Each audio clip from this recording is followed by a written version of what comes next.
Безусловно, выражаем благодарность Ринату Эфенди и его команде, которые сорганизовались и помогли организовать сегодняшний вечер. Как раз тоже вот у нас гость из Казахстана рассказывал то, что в этом году мы в какой-то момент приняли решение шатер не проводить в связи с тем, что ограничения по ковиду, политическая ситуация, соответственно, экономическая ситуация довольно тяжелая в стране. И было принято решение, в узком кругу мы сказали, то, что в этом году все-таки в очередной раз пропустим, шатер проводить не будем. Но был определенный круг людей, которые сказали, в Москве Рамадан в первую очередь ассоциируется с шатром, и, пожалуйста, все-таки сорганизуйтесь, и пускай этот шатер будет. И Ринату огромная благодарность, то, что когда мы сказали, вот нужно вечер провести Нижегородск, к которому вопросов нет, мы всегда рядом, всегда поддержим, всегда поможем. И за это огромная благодарность, что есть и люди, которые безотказны, которые стараются принять участие в тех или иных каких-то благотворительных социальных проектах. Это основа всех основ. И хотел бы, пользуясь уж случаем, все-таки имам, микрофон вручили в руки, хотел бы процитировать аят, наверное, аят, который близок каждому из нас. И я думаю, что каждый из нас смысл, значение этого аята чувствует изо дня в день. Я думаю, это чувствуют волонтеры, я думаю, это чувствуют наши благотворители, все те люди, которые стараются что-то хорошее, что-то благое делать. В этом аяте говорится: «Куль инна рабби ябсуту ризка лиман яша мин ибади ва якадиру ля». Всевышний Аллах Субхану ва Тааля обращается к нашему пророку, алейхиссалям, говорит: «Куль, скажи, донеси до людей, сообщи людям, то, что воистину Всевышний, инна рабби, Господь, Он расстилает удел, кому пожелает из своих рабов, а для кого-то якдир, для кого-то удел Он удерживает, то есть в меньшей степени его дает». То есть в любом случае риск — это то, что дает Всевышний Аллах Субхану ва Тааля. Риск — это то, что дает Создатель. И это важно понимать, и это важно осознавать. И как раз таки первая часть говорится то, что Аллах расстилает удел, кому пожелает из своих рабов.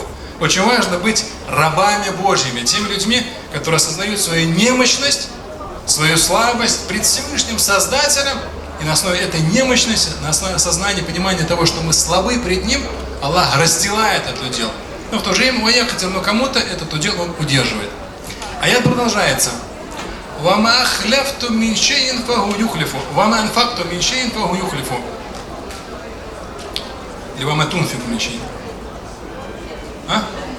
«Вама тунфику мин шейин фаху юхлифу». Следующая часть аята: «Что бы вы ни расходовали из благого, Всевышний Аллах Субхану ва Тааля обязательно вам возместит». То есть условия, если обязательно это произойдет. Хронический аят, хронический текст. Что бы вы из благого не сделали, что-то незначительное, что-то малое, Всевышний Аллах Субхану ва Тааля обязательно вам это юхлифу восполнит.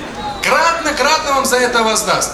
Аят заканчивается: «Ваху хайру разикин». И Он лучший, кто дает удел. Он лучший из тех, кто дает удел. Это на самом деле неописуемый по смыслу аят, который должен всегда нас сопровождать в течение всей нашей жизни. Я думаю, что мы изо дня в день этот аят чувствуем. Я сегодня этот аят в очередной раз прочувствовал. Детишки уехали в Казань, там тоже как между собой организуют ифтары. И как раз таки вчера там попробовали по сахуру помочь, по ифтару сегодня тоже заказали еду. И как раз ребенок, один из детей, отписывается, то, что все, еда пришла, как бы еду получили. Вот одновременно, Аллах свидетель, одновременно я получаю это сообщение от ребенка, и одновременно в мгновение приходит сообщение о том, что человек, который давным-давно мне должен был деньги, приходит сообщение, что деньги пришли на мою карточку. И эти деньги, эта сумма, она кратно превышает ту, которую ты потратил на ифтар. И это постоянно происходит.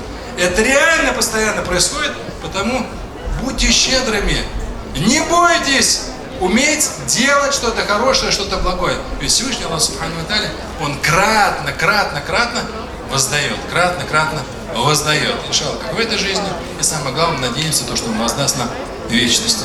Еще раз огромная благодарность тем, кто сорганизовал сегодня вечер. Когда я заходил немножко с опозданием, весь шатер был битком, огромное количество было людей на улице.